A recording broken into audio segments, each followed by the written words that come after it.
Freunde und willkommen zu diesem neuen Video. Mein Name ist Lotta und ich habe einen Kumpel, der total auf Gotham abfährt und ganz besonders auf Jerome Valeska. Das ist ja wahrscheinlich der Joker, man weiß es nicht, aber man vermutet ja irgendwie, dass das der Joker sein wird, wegen diesem getackerten Gesicht-Dings.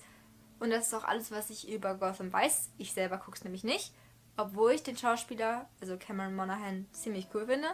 Aber weil es keinen offiziellen Jerome Funko gibt und Funkos sind cool und Jerome ist cool und hat voll das coole Character Design und der Schauspieler ist auch cool und mein besagter Kumpel mag eben diesen Charakter sehr gerne, habe ich mich entschlossen, dass ich ihm einen Jerome Funko selber machen werde. Und wie man den herstellen kann, zeige ich euch jetzt natürlich.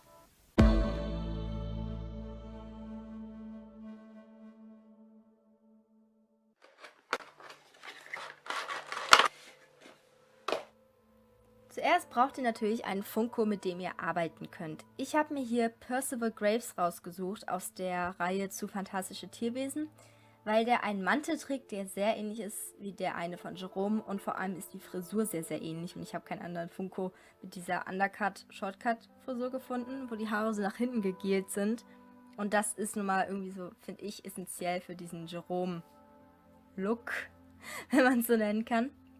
Dann habe ich erstmal online nach Bildern von Jerome gesucht, einfach um eine Inspiration zu haben und um das Outfit ja so realitätsgetreu wie möglich darzustellen.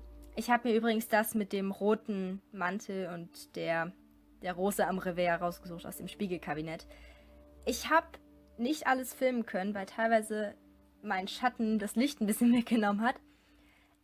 Ich habe schon mal angefangen da mit einer orange-roten Farbe, die ich aus Braun und Orange angemischt habe, die Haare anzumalen. Das wäre besser gegangen, beziehungsweise würde besser gehen, wenn man vorher den Bereich der Haare abwischt mit Aceton, weil Aceton eben die Farbe von dem Vinyl wegnehmen würde, relativ großflächig. Aber das hatte ich nicht da und ich wollte jetzt nicht in den Baumarkt fahren oder sonst wo und Aceton kaufen, nur um eine Figur zu machen. Es geht auch so, man muss nur schichten, weil eben diese Farbe auf diesem dunklen Vinyl natürlich nicht so gut rauskommt wie auf dem hellen Vinyl, zum Beispiel von dem Daenerys Funko, den ich benutzt habe. Und das habe ich eben nicht erwähnt. Ich habe natürlich das Gesicht und den Hals und alles abgetaped. Ja, nach 10 Stunden sollte es dann etwa so aussehen. Dann habe ich den Zauberstab abgeschnitten, bis noch so ein ganz kleines bisschen übrig war. Denn das sollte dann der Griff von einem Wurfmesser sein, weil das eine Waffe ist, die meiner Meinung nach sehr gut zu Jerome passt, zumal er ja auch im Zirkus aufgewachsen ist und ich verbinde irgendwie mit dem Zirkus Messerwerfer. Ich weiß nicht, da sind die 5 Freunde dran schuld, schätze ich. Wegen Zauberer Wu. Ich glaube, es war ein Zauberer Wu. Ist auch völlig egal. Hier geht es nicht um 5 Freunde. Jedenfalls habe ich dann die Hosen und das Hemd weiß angemalt. Beziehungsweise nicht das Hemd, die Weste, der Waistcoat. Das liegt daran, dass die Weste so golden, ockerfarben sein musste und ich nicht Lust hatte, das wenige Ocker, was ich hatte, zu verschwenden sozusagen, weil ich nicht mehr so viel Ocker-Acrylfarbe da hatte und dann habe ich eben erstmal weiß grundiert. Dadurch musste ich dann nämlich nur 1 bis 2 Schichten Ocker auftragen. Und ja, die Hosen von Jerome sind halt weiß. Es sind so Reithosen, hatte ich irgendwie das Gefühl, sehen so ein bisschen aus wie Reithosen ohne diese Lederbeschläge auf der Innenseite. Auf jeden Fall schneeweiß. Und beachtet das bitte nicht, das Rote. Ich habe einen ersten Versuch gestartet, den Mantel anzumalen, war aber nicht der richtige Rotton.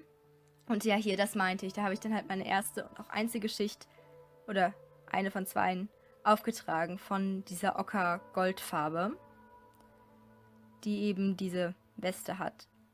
Und jetzt kommt der große Moment, da ich mit der roten Farbe auf den Mantel losgehe, wenn man so sagen will. Da habe ich erstmal nur ganz grob aufgetragen und mit einem Schwamm, beziehungsweise mit der Unterseite von so einem Küchenschwamm, diese raue Seite, die ist normalerweise schwarz, bei meinem war sie jetzt grün. Da sieht man es ein bisschen durch. Also ich habe da drüber gewischt, dadurch arbeitet sich die Farbe in die ganzen Rillen von dem Vinyl ein und dadurch hat man dann irgendwie hübschere Details. Und dann kommt der eigentliche Spaß. Irgendwann wurde es echt lästig, aber hat sich dann gelohnt, die rote Farbe ungefähr 50 Mal auf diesem Mantel aufzutragen. Das war übrigens nur die erste Lage, es waren etwa 6. Und Jerome trägt schwarze Lederhandschuhe. Ich glaube zumindest, dass es Leder sein soll. deswegen die Hände schwarz anmalen. Und ihr seht schon diese Dreiecke, wo der Ärmel vom Mantel quasi offen ist. Die habe ich da auch nochmal weiß gemalt. Das hat Jerome jetzt nicht, aber ich fand, es passte irgendwie zum ganzen Outfit. Und die, ich glaube, das heißt Schläge von dem Mantel, auf jeden Fall diese Dreiecke, die quasi nach außen gefaltet sind, die habe ich auch mit schwarzer Acrylfarbe angemalt. Ja, da gibt es, glaube ich, nicht großartig viel zu erzählen. Einfach so kleine Dreiecke. Ich habe keine Ahnung, wie ich das beschreiben soll. Ach ja, die Fliege habe ich auch, die Bowtie-Fliege, habe ich auch angemalt. Und da war dann der Funko-Kopf im Weg und hat Schatten geworfen. Deswegen konnte man das in der Aufnahme, die ich gemacht habe, nicht sehen. Ach ja, genau. Und dieses Band hinten an dem Mantel, was ja quasi das so ein bisschen in Form hält, habe ich auch schwarz angemalt. Ich weiß nicht, ob das im Original auch so ist, aber ich fand es ganz schön, den Kontrast zu haben.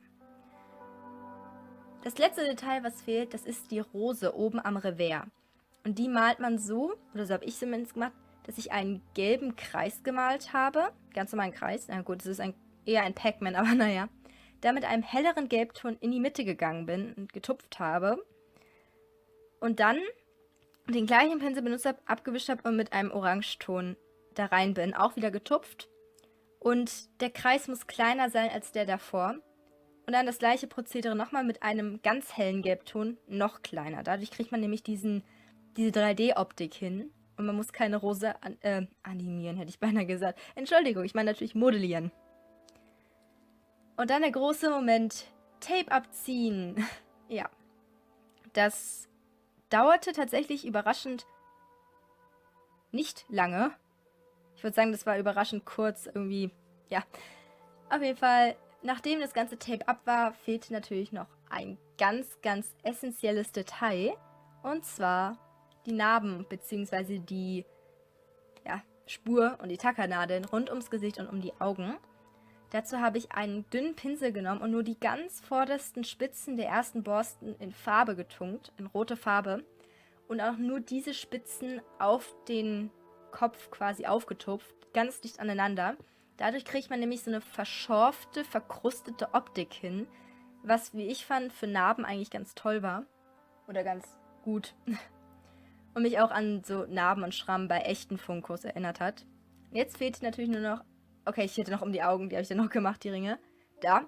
Und dann als Detail fehlten noch die Tackernadeln. Das habe ich erst dunkelgrau genommen und ja, dann bin ich mit einem silbernen Nagellack da drüber gegangen, um diesen metallischen Effekt besser hinzubekommen.